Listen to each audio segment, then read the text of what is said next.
2018년 도널드 트럼프 미국 대통령이 가장 최악의 협상이었다며 무효를 선언했던 2015년 이란 핵 합의를 미국의 새로운 대통령 조 바이든은 대통령으로 취임하기 전부터 복귀하겠다라는 방침을 내세워 왔었습니다. 이런 방침에 대해서 이란은 당연히 반기겠지만 반대로 이스라엘의 입장에선 여간 다급한 일이 아닙니다. 만약에 정말 조 바이든이 핵 합의에 복귀하는 일이 현실로 이루어진다면 이스라엘은 이란의 핵시설을 향해서 선제 공격할 수도 있다는 아주 구체적인 이야기들이 들려나오고 있습니다. 그 소식을 오늘 브레드 브리핑에서 좀 살펴보도록 하겠습니다.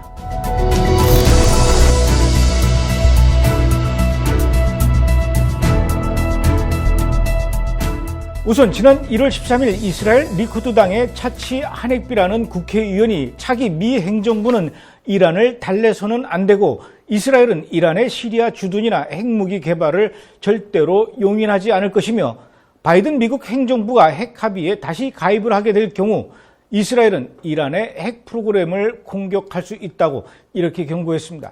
그리고 그 다음 날인 1월 14일 이스라엘 국방군 참모총장인 아비브 코하비 중장은 이란의 핵 개발을 저지하고 필요시 침략에 대응하기 위한 계획을 수립하는 이른바 이란 참모부의 이란의 위협에 대응하기 위한 새로운 계획을 수립하라고 지시했다고 합니다.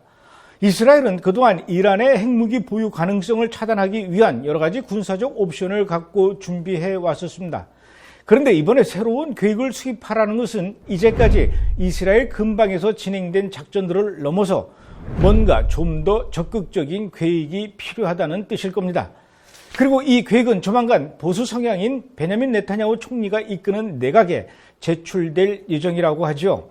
그리고 이 계획에는 수십억 셰켈, 우리 돈으로 약 수조 원이라는 막대한 예산이 소요될 것으로 예상되기에 그것은 곧 군사 공격과 관련된 것으로 보인다고 합니다.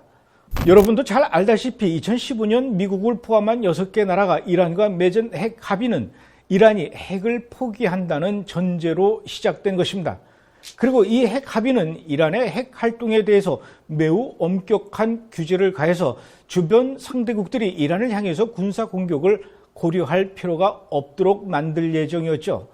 그러나 이스라엘은 이 합의가 너무 관대하고 일시적이며 이란의 핵 미사일 계획을 중단시키는데 결코 아무런 도움이 되지 않는다고 생각했었기 때문에 이 합의를 계속해서 반대해 왔었습니다.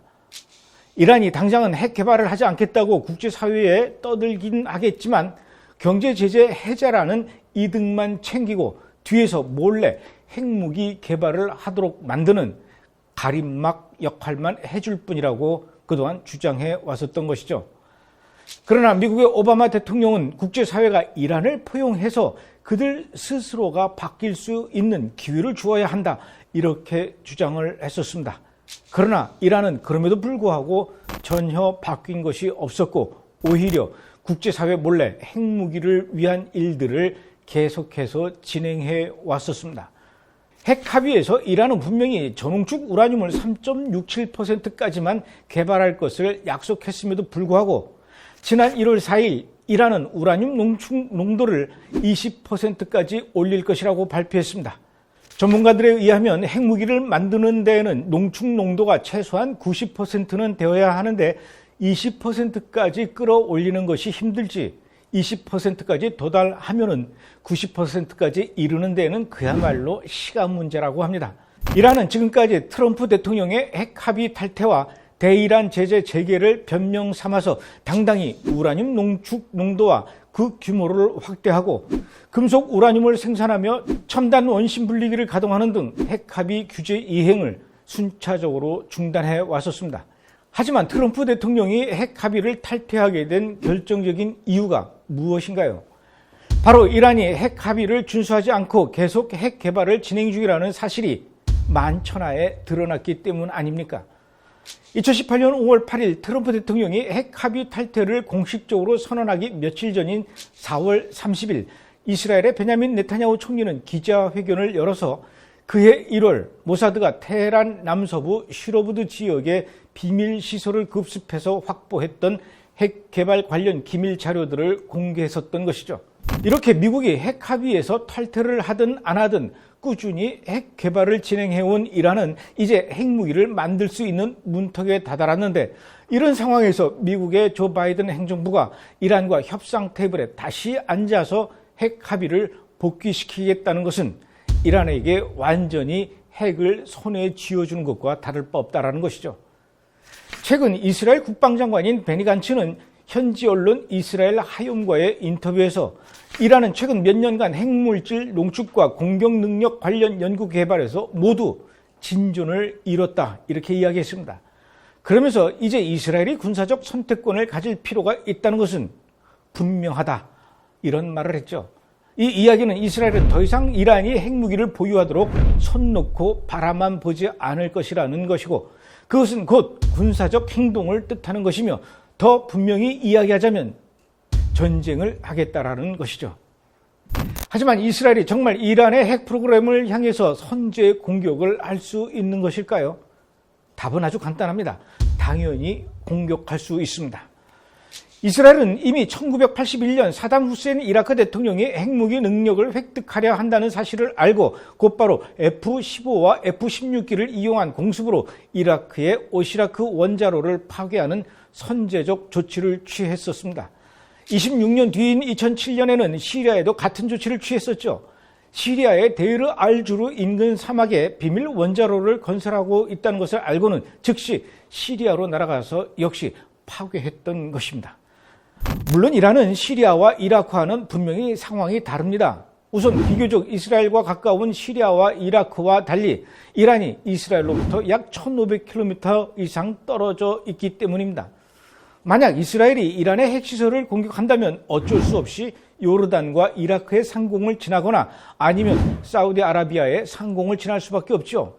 그런데 놀랍게도 사우디아라비아는 이미 2010년 이스라엘이 이란의 핵시설을 공격하기 위해서라면 자국의 영공을 통과할 수 있도록 이미 허용했었습니다. 또 이스라엘은 지리적 어려움을 극복하기 위해서 오래전부터 치밀하게 준비를 해오고 있었습니다.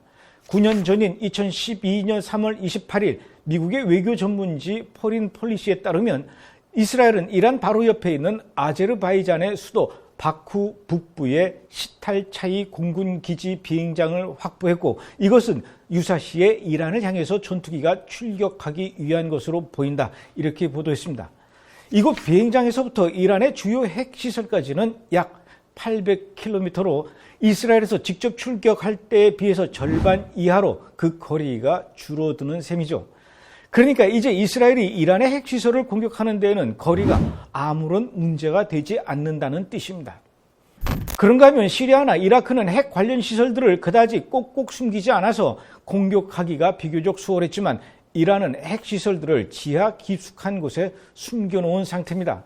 예를 들어 우라늄 농축 공장이 있는 나탄즈라는 곳만 해도 지하 8m에 2.5m의 철근 콘크리트로 덮은 뒤에 또다시 22m의 흙으로 덮었다고 하지 않습니까? 뿐만 아니라 이란의 포르도에 있는 우라늄 농축시설 역시 산속에 최소 80m 이상 깊은 곳에 묻혀있기 때문에 미국의 벙커버스터 정밀 유도 폭탄의 파괴적인 폭발력에도 난공불락일 수 있다고 전문가들은 그동안 말했었습니다. 그러나 이스라엘은 그런 것도 문제가 되지 않을 거라고 장담하고 있습니다. 국제전략문제연구소 IISS의 연구원이자 군비통제 전문가인 마크 피츠패트릭은 이란의 시설에 대해서 이렇게 말했습니다. 이란의 핵 관련 시설은 절대로 난공불락이 아니다. 나탄즈 시설은 벙커버스터 폭탄에 취약하며 특히 2번의 정밀 타격에 의해서 무너질 수도 있다. 한 발이 큰 구멍을 내면 다른 한 발이 구멍을 뚫고 들어가서 폭발하거나 최소한 예민한 기계들을 고장낼 정도의 진동을 줄 수 있다. 포르도 시설은 깊은 곳에 있어서 벙커버스터로부터 시설을 보호할 수는 있겠지만 파괴 행위 그 자체로부터는 보호해 주지 않는다. 포르도의 진입로와 통풍로를 폭파함으로 수개월 동안 가동을 중단시킬 수도 있다. 그런데 이런 군사작전은 그저 공격 무기와 능력만 갖추고 있다고 해서 성공할 수 있는 일은 절대로 아닙니다. 이란 내부에서도 이스라엘을 도와주는 역할을 하는 사람이 있어야 하겠죠. 정보 제공을 위해서 말입니다. 지난 2010년과 2012년 사이에 이란의 핵 과학자 4명이 이란의 수도 테헤란에서 암살되는 사건이 벌어졌습니다. 이들이 언제 어디로 어떻게 이동한다, 이런 정보는 어디서 나왔을까요? 또 지난해 11월 27일 이란의 최고 핵 과학자였던 모센 파크리자데가 테헤란 동쪽의 한 도로에서 경호 차량과 함께 이동하던 중에 암살당했을 때에도 암살자들은 그에 대한 정확한 경로와 타이밍을 알고 있었습니다. 누가 이런 극비 사항들을 제공할 수 있었을까요? 이런 일들은 주로 이스라엘의 정보기관인 모사드에 의해서 벌어진 것으로 보고 있습니다. 특히 모센 파크리자데의 경우 이스라엘의 모사드가 27년 전인 1993년부터 그의 주변에 정보원을 심어서 끊임없이 감시해 왔다는 보도가 나오지 않았습니까? 그러니까 이란에서 핵과 관련해서 가장 중요한 임무를 맡은 핵의 대부 파크리자데 주변에 27년 동안 모사드의 정보원이 근접해 있었다는 것을 이란은 전혀 몰랐다는 것 아닙니까? 이란이 바보였던가요? 아니면 모사드가 그만큼 뛰어나다는 것일까요? 이란이 자국의 핵 관련 중요한 시설과 인물들을 아무리 감추고 숨기고 보호하려고 해도 이미 이스라엘의 정보기관에서는 오래전부터 마치 자신의 손바닥 들여다보듯이 모든 것을 알고 있으며 여러 가지 다양한 방법으로 언제든지 핵무기 개발을 저지하기 위한 작전을 펼칠 수 있다고 해도 절대로 틀린 말은 아닐 것입니다. 그리고 그런 이스라엘이 갖고 있는 또 다른 카드가 있습니다. 바로 사이버 공격이죠. 2010년 스톡스넷이라는 이름의 정교한 악성 코드가 나탄즈의 우라늄 농축 원심 분리기를 제어하는 컴퓨터에 비밀리에 침투한 적이 있었습니다. 그 결과는 컴퓨터 제어 시스템의 혼란으로 원심 분리기가 통제 불능 상태로 돌아가며 농축 프로그램을 수년 뒤로 후퇴시킬 수 있었다는 것이죠. 미국과 이스라엘 전문가들이 스톡스넷 개발에 협력한 것으로 추정되지만 그 당시 사이버 공격은 이스라엘의 작전이었던 것으로 그동안 널리 알려져 있습니다.